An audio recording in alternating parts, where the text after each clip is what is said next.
Welcome in. Jeremy Siegel, Director of Strategic Partnerships here at Pro Sound Effects, joined by esteemed colleagues. We have Mark Kilborn from Certain Affinity and Ville Sorsa from Rebany Entertainment.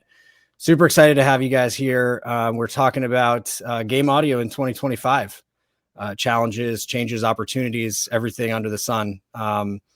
So yeah, I'm really excited to have the conversation, and just to get started, kick it around to you guys to just give a quick introduction, a little bit about your background, but also curious, like, what is your role now, and what types of projects are you working on? So yeah, Mark, you want to kick us off?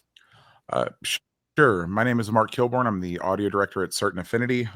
We are a lead and co-development studio based in Austin, Texas. I run the audio department here, but we're a really small team, so I'm still making sounds almost every single day, working in the build. I've been doing it for about 20 years. I've worked on Project Gotham Racing, Call of Duty, Forza Motorsport, Hogwarts Legacy, a few other things. That's me. Awesome. Yeah.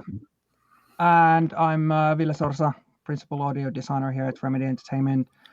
Been working here for like 14 years. A bit of a jack of all trades. Been working on pretty much all of the Remedy IPs at this point. So my latest work has been I directed audio for Control. I was a principal audio designer for Alan Wake 2. And now I guess it's not a secret anymore, but we're working on a new Max Payne game. So doing work on that. So awesome. Very cool. And yeah, I mean, just speaking broadly, what's like the biggest trend in audio that you're looking at for this year? And is it something that's new, or is it a continuation of what we've seen in the past? Ville, why don't you kick us off? We'll go in reverse order here. Yeah. I think it's a much of a continuance from year 2024. So there's going to be a lot of disruption. But also with disruption comes a lot of opportunities. And I believe that with AI technology, there's going to be a massive cultural impact from that technology, and there's going to be a resistance, and eventually, with all new technologies, there's a lot of resistance, and then at some point we'll just accept all these new possibilities. There's a lot of great development in adaptive and procedural audio tools. A lot of new tools in audio development and post-processing in general. AI voice models, which the whole subject of using AI voice models is kind of touchy in terms of ethics and all that. So looking forward to see where that goes. Generative music is a big thing as well. Obviously, we're kind of leaning towards the absolute opposite direction. So we're doing a lot of custom music with trusted partners. So we do collaborations with artists, and believe that that's kind of a better direction for us. New types of synthesis, like Synthplant 2 and Genopatch technology comes to my mind. And then also certain type of a work culture pivot from maybe in the past we had more specialists, and now with the advent of AI, we're going to need more generalists in the future. So are the kind of things that spring first to my mind.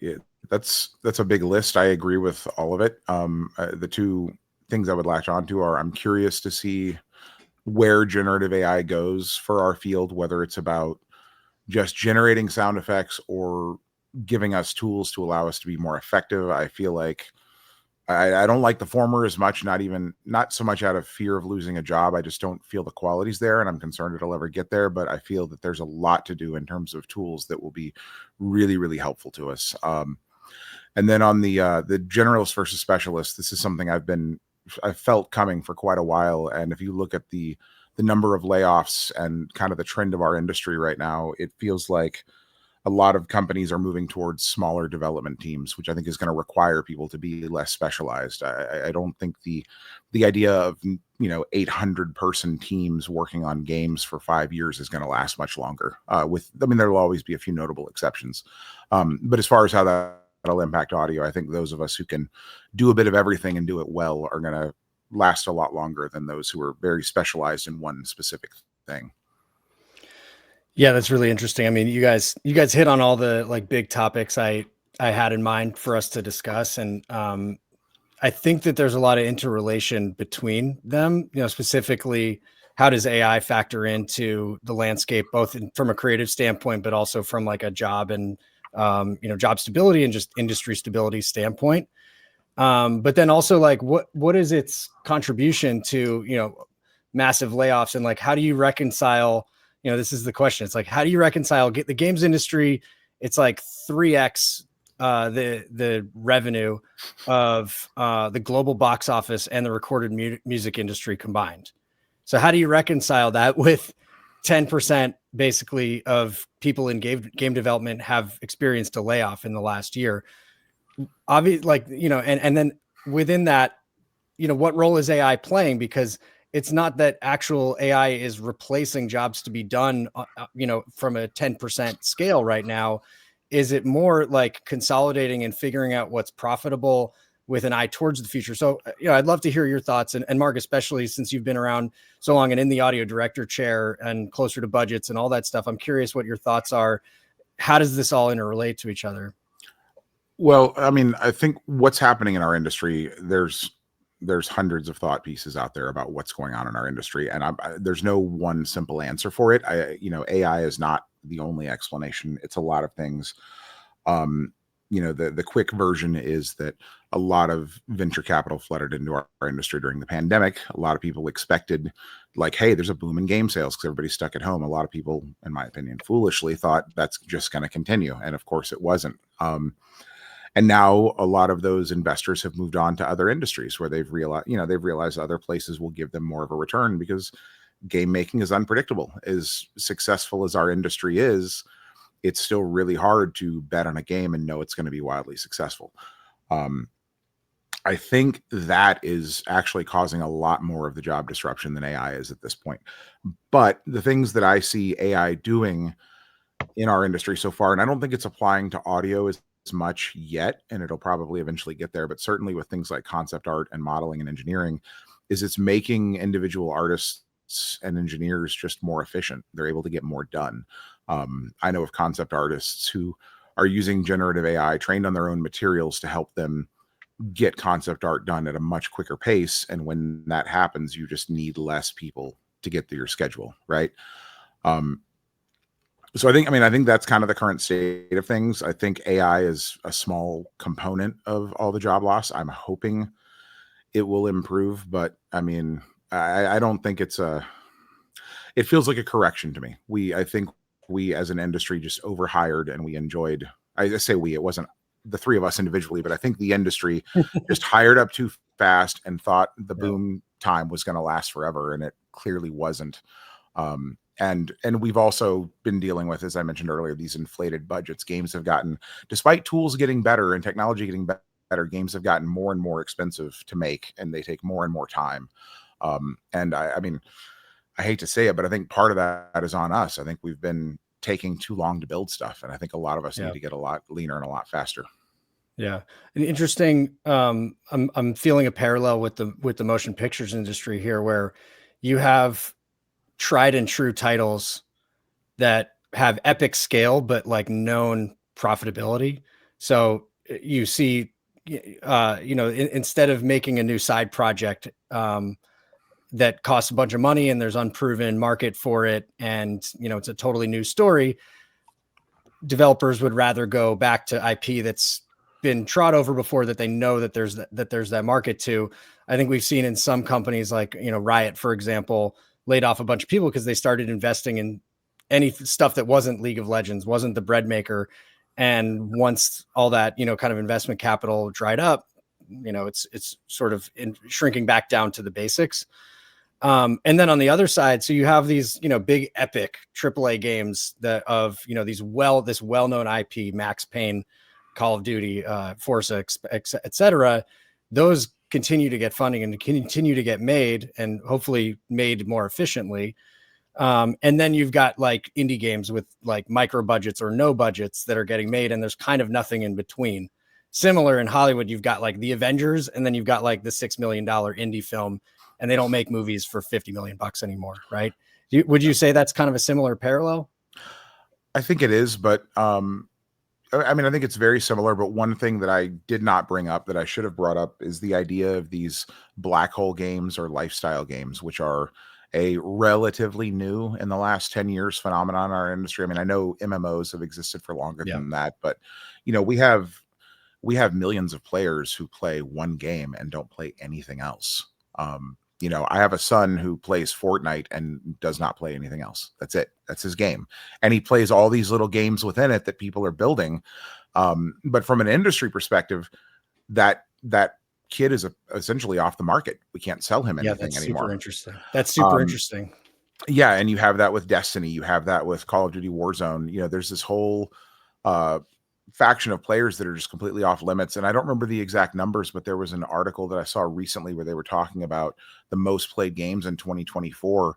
And I want to say something like 18% of the games were games that had been released in the last year. And the significant majority of games were older than several years. And they were pointing at things like Warzone, Fortnite, Roblox, etc. And this again goes back to, at least my opinion, we have to get back to these smaller games, because I don't think it's going to be very hard unless you're very lucky with something like a Marvel Rivals or very smart. I mean, unless you're building something like that where you just happen to take off. I think the smarter money is to give people these side games that they can go play for 8 to 10 hours and go back. Because, a lot of money has been thrown at, we're going to build the next Fortnite. We're going to build Concord, and we're going to, overtake Destiny. But the problem is, you're not just trying to make a better game than Destiny. You're trying to make a game that is so good and so compelling that it draws everybody and all of their friends away from it and convinces them to leave everything behind that they've accrued over the years they've played it. I'm going down a little bit of a rabbit hole here, but that's a big drain on our industry in terms of new business, at least for people outside of Epic, Bungie, and a handful of companies that own those games. Yeah. I mean, I don't think that's a rabbit hole. I think that's a key thing that, maybe is hiding in plain sight when you think about, who is playing what, but that's critical. How many developers are building those games versus how many are trying to make other things, so that's really interesting. Ville, any thoughts on that world? Because your guys are not in that, the MMO, that world as much. Yeah, that was quite a list of things, but like one does spring to my mind, and that's kind of like how we kind of like lost our way with the alignment with the products we are making and who we're making it to, and sort of like certain level of originality and quality, because now everything's research and based on like business metrics and all that, and like we're just kind of like in a loss of like completely unique experiences at the moment. And I think that like at some point we need to pivot back to creativity and just kind of like just better quality products that people find appealing to actually play. So yeah, there's that as well. Yeah, I agree. I think the only way you're going to distract people from some of those bigger games and get them to go play something new is if you show them something truly new and interesting and unique. Totally agree. And how is that? I mean, I think we touched on it a little bit, but like, how does the creative process, if you're at a studio that is not making one of these like immersive lifestyle games now, like, how does that change the creative process when you're thinking, well, we're going after a smaller market than we used to be going after? Does that change anything in terms of like the types of stories you might tell? Or you mentioned obviously shorter, right? Smaller games. But are you going for different things than those games specifically? How does that change? There's a couple of like intrinsic things that don't change. And one of the key things is that like humans are built to create, and consumers still want to, play and consume products that are human created.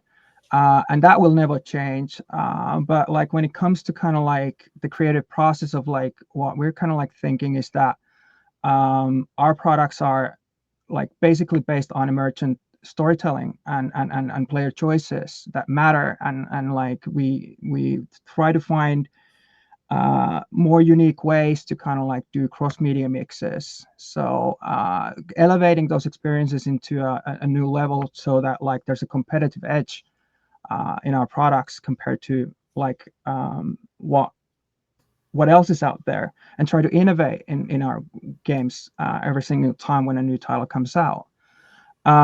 So yeah, those are the kind of like things that we kind of like thrive on. So try to create something unique and compelling and something that like really people feel like they really want to play, basically. So Yeah, cool. All right, let's switch over into like specifically audio realm. We've talked about AI a little bit. Mentioned Ville, you mentioned voice modeling. Curious, like currently, how, if at all, is, I mean, there's AI in everything, right? In Isotope RX, there's AI components to that, but in the more like emergent, new, and even generative AI sense, like, is any of that stuff actually showing up currently in AI in audio workflows in gaming? And if not, like, what are the most exciting, ideas and concepts in AI that you think can bring? Mark, you've mentioned more efficiency, doing things a little bit quicker. Like, what are those big opportunities? What's the low hanging fruit there? So I mean, AI pops up in our workflow. We've been trying things like we've tried doing temp VO with generative AI voice models, for example, which the results have been mixed. Like it's better than text to speech, but we're still having to perform into a microphone to kind of get the voice to sound right. And at that point, you might as well just throw an employee in front of the mic. So yeah, we've been experimenting with it. I think the most useful tools have been things that you've mentioned, like cleanup tools or reverb matching tools. Like Chameleon is a reverb that can listen to a recording and give you a very similar reverb. I find that really useful. The thought I keep putting out into the world, and I hope somebody will develop, is a tool that I can throw a couple of recordings into and say, hey, I have 3 of these, I need 20 of these, please give me more, and have it just generate more of them. That's a problem I think most of us run into. I don't know. For me, I'm using it a little bit. I'm not using it a lot. It's not dominating my workflow. It's not everywhere, but it's popping up here and there in little tools. I think the most useful tools are going to be cleanup tools or generating stuff based on limited data sets to generate more things. I'm not totally convinced that I can give it a finished sound and say, hey, give me my 10 variants from that. We'll see. Maybe it'll get there, but I think the big things are giving me additional recordings and stuff. But I'd love to hear your thoughts because, yeah. Yeah, Ville, what do you think? Yeah, I think for me personally, that sort of like generative audio derivative work process is kind of like most appealing to me, because I can just generate quite a lot of sounds from that modulated synth behind me, but like also I can then utilize AI technology to kind of like do some original work and then do derivative work from that, and like just kind of like find new creative paths to kind of like create again some unique art. I also really look forward to kind of like finding new ways to kind of like do co-creation processes with AI. And then when it comes to like the other types of work we have, like we've done sort of like research on AI voiceover pipelines, but we're kind of like still evaluating the ethics and like how that would come to work in our future projects and all that. So like that's kind of like early on still in the process. When it comes to like restoration and regeneration processes, I believe that like in the future it would be a lot easier to record voiceovers and sound effects anywhere, like even in a very noisy environment. So like the sort of like requirements for like studios and all that's going to kind of like go away, because you can just basically extract really clean audio from like very poor recordings basically. And then when it comes to just like consumer side of things, I believe that like there's going to be a lot of like AI related derivative mixes and endpoint rendering. So we're going to have like a lot of consumer products that are like just generated on the fly, depending on like, what kind of environment you are and what kind of like, consumer, electronics you're using. Yeah. And then maybe lastly, also like, it's completely changed how I learn. So like just using AI to kind of like, just figure out new stuff and like, finding new angles in my, day-to-day work that like really has improvement profoundly because of like, ChatGPT and similar platforms.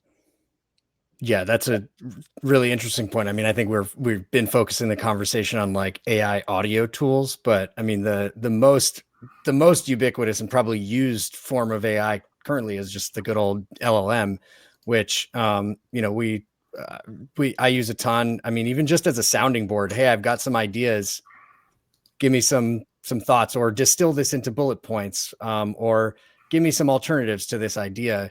I think can be really impactful, especially if you're, spending most of your time working on your own or you're working remotely, right? You're not necessarily in the same room as another person. I think that can be really, really important. And yeah, a great use of, learning capabilities as well. Yeah, that's really interesting. What about, in terms of how audio teams are adapting and changing within how the industry has evolved. So we have a little bit more consolidation. People are hiring less and obviously kind of trimming down to more essentials. And you mentioned also becoming a little bit less specialized, more generalist. How do you take that approach? Mark, if you were starting from day one right now, would you go about building a 2025 audio team in a different way than you would have a few years ago? Yeah, for sure. I definitely would. I would keep it smaller. I would, hire myself. I mean, I'd be there. I would hire like a principal sound designer, maybe a senior, maybe a technical sound designer. I've seen there seems to be a big trend towards outsourcing more audio in recent years, especially in the last year or two. I'm seeing a lot of people I know that work in the contractor space are getting a lot busier. And I think what we're gonna have is very small internal teams with outsourcers rolling on and rolling off to support them, rather than the old hire them and then purge them via layoff at the end of the project. So I would look for having, depending on the scope of the project, I'd look for having a couple of leads in-house to supervise the things that needed to be supervised with all the externals, at least one technical sound person, maybe two, or an audio programmer. And a couple of sound designers. And again, it depends on the scope of the project, but I would look at the things that are easier to outsource. But also the pandemic and people shifting to work from home has made it a lot easier in terms of IT setup to have people working on the build outside of the building. I remember 10, 15 years ago when I looked at contracting people, or when I did some contract work externally, it was really, really hard to get somebody set up in their house or in another office and have them have source control access and have all these other things to go so that they could work in the build. And that would limit your outsourcing possibilities to cinematics or make sounds from a spreadsheet and send them over or whatever. But now, since we've all had to adapt to work from home, it's very easy to switch people on and off pretty quickly. I mean, at Certain Affinity, when we start on a new project, we can be set up and running within a week for a new client. Yeah. Well, and you can hire people anywhere. I mean, I imagine that was a challenge at Raven, and you were in Wisconsin. So, I mean, it's you have a less of a talent pool. Not that Madison's not a talented place, but it's not a huge market, and you have less people to choose from there. Yeah, I mean, it's definitely not LA or Seattle or wherever else. So yeah, absolutely. The talent pool has opened up a lot, at least for the companies that have the legal. I mean, there are some legal obstacles in terms of where your business entities are set up, but yeah. Yeah. Ville, what do you think about like how the role of the different players in an audio team are changing? Have you seen those changes take place at Remedy, and what do you think are the big issues there? Yeah, I think we're still kind of like in a process of like figuring out like what works for us as a multi-project company. But I most definitely agree with the sort of like a concept of like having a core team inside the company for a project, and then kind of like extending that to whatever project needs are, especially because you need to dynamically grow over time. The classic hockey stick moment where like you just need to, suddenly everything needs to get done on at the same time. Right. But yeah, just having like an audio director, and then just principal audio designer, maybe technical audio designer, and an audio coder would be a good kind of like core group that kind of like you just could relatively easily just kind of like extend upon, depending on the project needs. So got it. Then you can hire a certain affinity to do the rest. Yeah. Cool. Got it. Yeah, that's cool. And yeah, I mean, is there anything that's changing about I was looking at a lot of like kind of the layoff stats and stuff like that, and it seems like audio teams have been not necessarily in the top groups of jobs that have been eliminated. Not to say that many talented people have not experienced layoffs, but I didn't see it in like the top 10, for example. I'm just curious, like how is the relationship between audio in-house? Yeah, I guess just reconcile that for me. Like if we're laying off 10% of the company, how is it that audio is not affected quite as much? Is it because those weren't groups that tooled up quite as much, when there was all the, pandemic spending frenzy going on? I think it depends on the studio, but generally speaking, audio tends to be a little understaffed and a little spread thin. Yeah. And so that makes it harder to cut from us. And then also, even despite all the studio closures, I've seen a lot of great audio people lose their gigs. I think we're seeing less of them relative to art and other departments, just because at a lot of the studios that have shut down, audio is a small percentage of the staff. Yeah. But yes, it's definitely harder to cut an audio team when they're already a pretty small component of the company. I think things like projects getting canceled, that makes it a little, I don't want to say easier, but you know what I mean? That makes it more likely that somebody in audio is going to get cut. Right. Yeah, that's more cut and dry. Yeah. Yeah, I believe that like into extent that if you're like a multi-project model company, then some of these like smaller teams can be then distributed to other projects as well. So the probability of like just laying off these smaller teams is just kind of like smaller to that extent as well.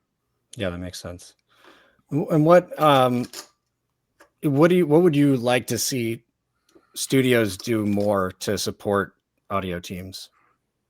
Ville, why don't you go first? I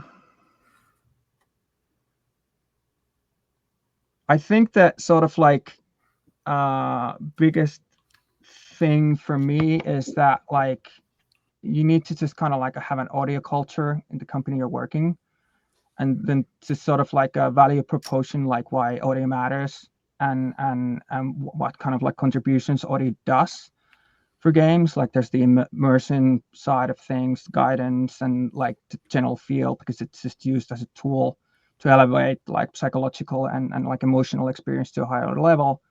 It's kind of like doing that in a context, and then also like just educate people like how broad the spectrum of audio covers, because that usually comes like as a big surprise, like, okay, you're doing this and this and that, and like then it's also very difficult to kind of like explain all the things that like audio does. So like, why is it so complicated, and why is it so misunderstood? So like I think that's the biggest thing when it comes to like this subject.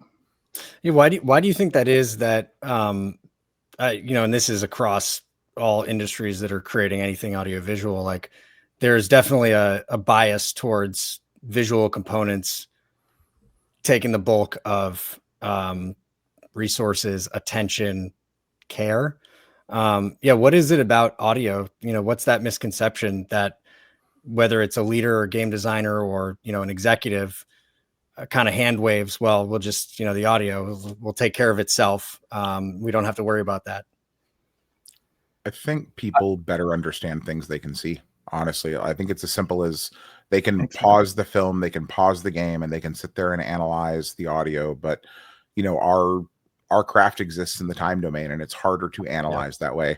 And I think that makes it just naturally more mysterious to people. And then I think there's some amount of, a lot of us are very passionate about what we do, and we've tried to succeed despite the shortcomings we have in budget and schedule, and that is maybe self-defeating to some degree. Right.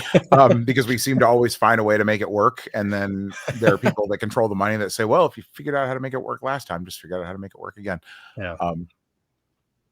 Yeah, that's really interesting. I mean, and maybe these new tools and AI and stuff can help you to do that in a way where you don't have to crunch and do things on unrealistic budgets and all that stuff. Yeah.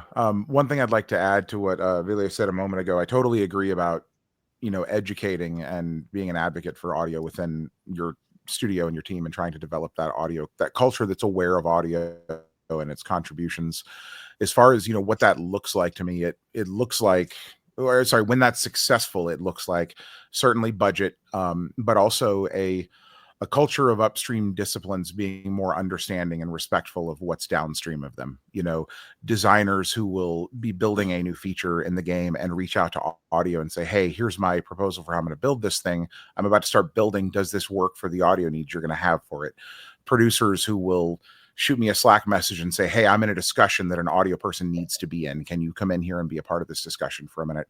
I think like those are signs of a culture that is respectful of audio. And that's, to what Ville said, I think what he's saying is how to get there. And these are the things that to me look like you're at least somewhat getting there when you're having that respect, that time built into the schedule, and that inclusion in all the discussions and building that needs to occur.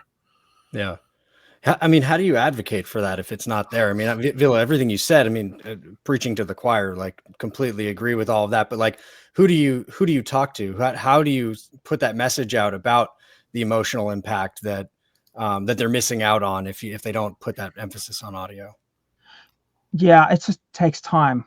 It just takes so much long time. I think it took us like 10 years to get in a really good, healthy spot where like you're just because developing games is a team effort.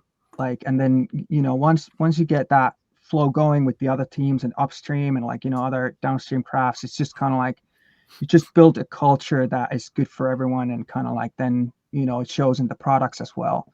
And then the value proposition just comes from basically the feel that like how the products just kind of like there's an emotional connection from theirs, and that's the yardstick that's just kind of like easily applicable into our products, at least, so that like people kind of like they really respect and value the audio work that is put into the games. Yeah, definitely the results help. Some of the things I've done at CA in the time I've been here trying to help build this, in addition to just trying to deliver good results that are meaningful to the game, I'm set up to record video clips of things very quickly. So I am very frequently dropping little videos into public Slack channels of, hey, I just made the sound for this, or somebody on my team just did that, and here's a before and after, so you can hear what it's doing. I've given presentations internally. We have events once or twice a year where different departments will give presentations about things relative to their discipline, and I always jump at the opportunity to show people how we make sounds and how we hook them up, just to help people. And to me, it's not targeted at any one individual, it's just targeted at everybody. There's this tendency, I think, of audio teams, maybe it's because we work in private rooms and because we need it for acoustics purposes, and it's probably gotten worse during work from home, but there's this tendency of audio people to be siloed and kind of off in a corner by themselves doing things, and people hear the results in game. So I'm trying very hard to broadcast out to the rest of the team, here's what we're doing, here's why it's important. And I think it's helping. It seems to be, but it's probably not it's definitely not the only way, but it's the way I've found to do it here. Yeah, I would like to add one more. It's just like curiosity and engagement towards other crafts as well. So you're honestly kind of like you're interested in their work. And I think that's the key to the collaboration and just kind of like really good results. Yeah, absolutely. That's huge. I mean, we even see that here at Pro Sound Effects in terms of, we're a remote company too. And it's very easy to disconnect from what that team is doing if you're not working directly on the same projects as them. And doing those things like you described, Mark, like just sharing, hey, here's our library team will say, here's a new sound that we just found from Richard King that we were just kind of, in the backlogs. And we're like, that's awesome. Thank you for sharing that. It's a reminder that, hey, I'm out here doing work. We all have different jobs within this. We all have to support each other, and it's all an ecosystem. It all goes into the same thing. So I think that's just like an evergreen challenge, especially in a world where many people are remote first now. Just figuring out how do you disseminate that information and, advocate for what you're working on and show folks that may not be directly associated with those projects, just show them, hey, I'm out here working for you too. Very cool. Cool to see those parallels, I think. Yeah. All right, cool. Well, I think we can start wrapping it up. I wanted to ask you both. I mean, there are plenty of ways to kind of paint a dark picture of what's going on in the games industry. I'd be curious, like what, just kind of talk about what are some good things that are happening. And what are you excited about in the future? Ville, why don't you take this first? I'm very appreciative of like the latest developments in AI. Eventually we'll find a way. There's going to be a lot of like disruption, but there's going to be a lot of opportunities as well. It's going to profoundly change our work, how we operate. Like as a reference that was just talking the other day, it was just like, it's a similar way than like people, in past decades, like they work with audio tapes. And now, like, maybe give it a 10 years, it's going to be like, remember the times that we actually worked with audio files? And like, now we're working on models and data sets and stuff like that. So like, it's going to be somewhat dramatic change how we do work in the future. But I just see it like just the positive. It's exciting.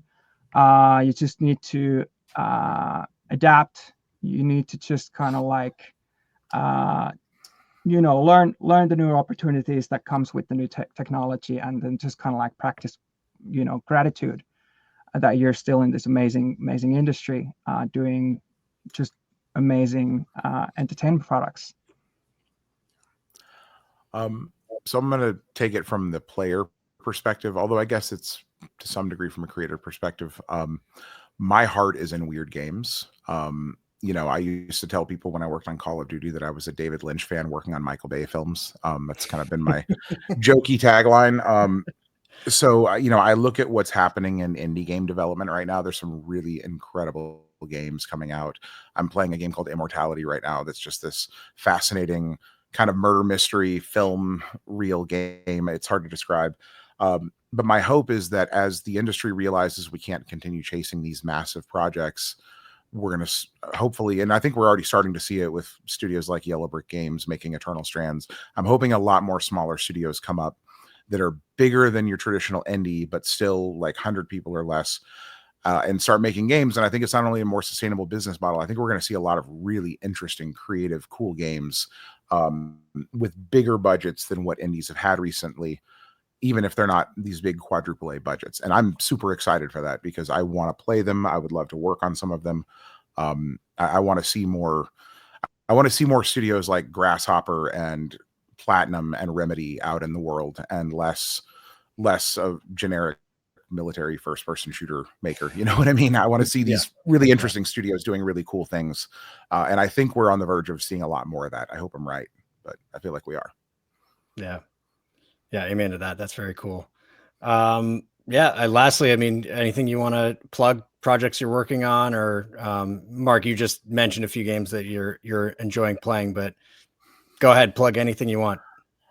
I can't plug anything I'm working on because it's all far from ship and it's under wraps, but I go play some indie games. There's some amazing things happening in that space. Go check out Steam Next Fest, which I think just wrapped up, but there were a lot of cool demos. Just go play some interesting stuff. Look beyond the AAA sphere. There's some really amazing games out there. Yeah. Cool. Ville, what do you think? Absolutely. Find the fun, creative games outside of the, the regular, AAA realm. There's a lot of cool stuff there. Yeah. Cool. All right. Well, gentlemen, it was great speaking with you. Thanks so much for taking the time, and yeah, maybe we'll do it again sometime.